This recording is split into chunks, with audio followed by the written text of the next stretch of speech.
Ah, there you go, friends. Doc South here, and I don't know, but well, here it is, a cloudy day, kind of chilly out, but yeah, again, it's the sun came up, and last I checked, I woke up breathing.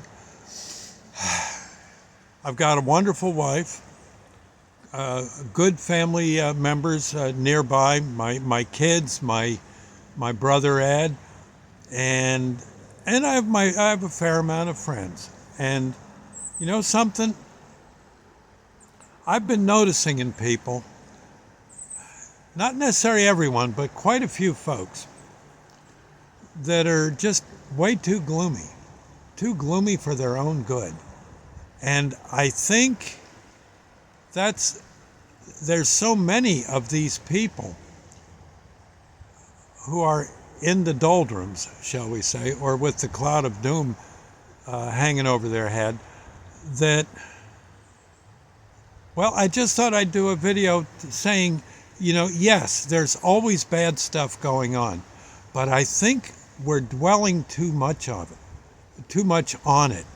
And I think what we've got to do as human beings on a perfectly good planet, I think we've got to start looking for the good stuff that's out there. And the things that come our way in the course of a typical day that are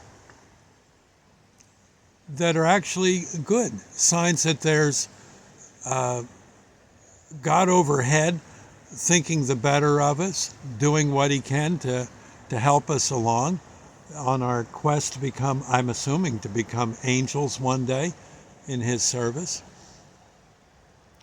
I think we've got to get it, kind of get ourselves on the, to quote James Brown, to get on the good foot, I suppose, instead of limping along on that crummy old foot we got. Right.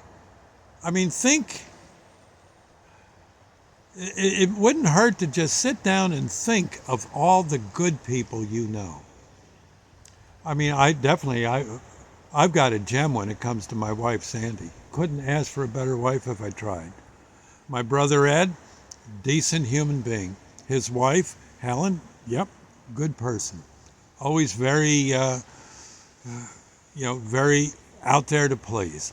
I have my daughter Sunshine, who does great things, cheering people up with her psychic services and being in plays and such out in Mystic, Connecticut.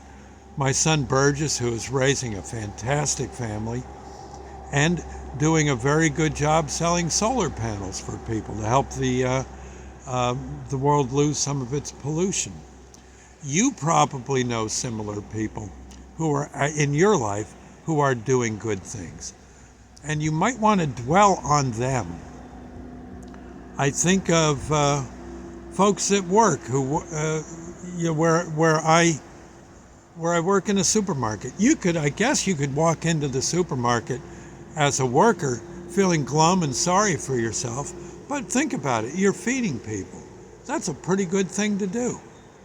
The typical supermarket is a veritable treasure chest for your belly. And there you are. If you're working in a supermarket, you're helping to make it work. Crying out loud, be proud of yourself. You know, there's rescue people. Maybe they've just had a tough night. Maybe they lost a patient or two. They could. It happens. It's just part of how it sometimes goes when you do that kind of thing. But the ones I worked with back in the day, I never knew happier.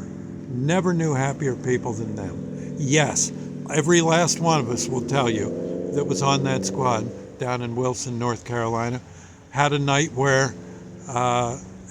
where maybe you came home after a very hard rescue evening or a night, and you'd probably just sit there and cry, sob your heart out. But you know something? Sooner or later, you got it into your head that, yeah, that was a rough night, but maybe we did lose one or two. But we also saved 3 or 4. And you got to think that way. You got to think, what did we did a lot of good just being there ready to help people that were in a jam. There's, I don't know. I think we've just got to get it into our minds to be looking for opportunities to serve. Husbands getting up and going to work. Wives getting up and going to work. Husbands cooking for dinner while the wife's still on her second shift. Kids cleaning the house with a smile. And studying hard and learning stuff in school, and listening to their teachers show them the right way to do math, and I don't know, gym teachers getting them out on the floor learning about how to be a good sportsman, or how to bring on the good sportsmanship. That there's so much that we can do to make the world happier, more fun, more exciting, and more productive, just by being happier and looking for the good things we can do in the course of a typical day. Even if they be little things, great. Even if they be big things, big opportunities hit. Good, that's great. But that's what we got to look for. Looking for all the negative, looking for all the, instead of looking at poverty, think of ways to eliminate the poverty, for crying out loud. There's got to be all sorts of things we can be doing.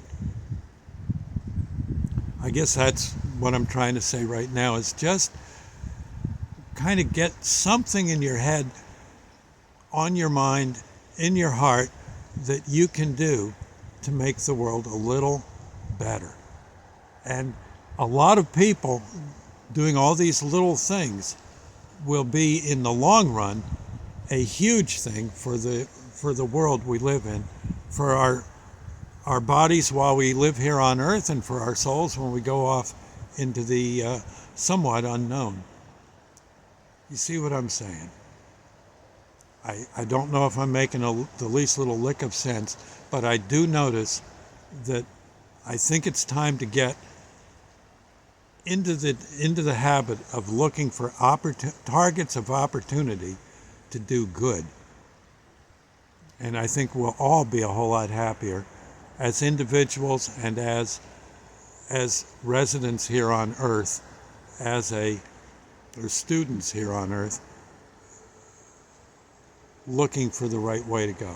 I think we'll be a whole lot happier the more we study kindness, goodness, caring for one another. That's what we've got to really get ourselves involved with, my opinion. I may have made no sense at all, but I don't think so, not in this case. I may have jumbled it up plenty, of course, but that's all right. It can be jumbled and still be good. Anyway, we should get busy.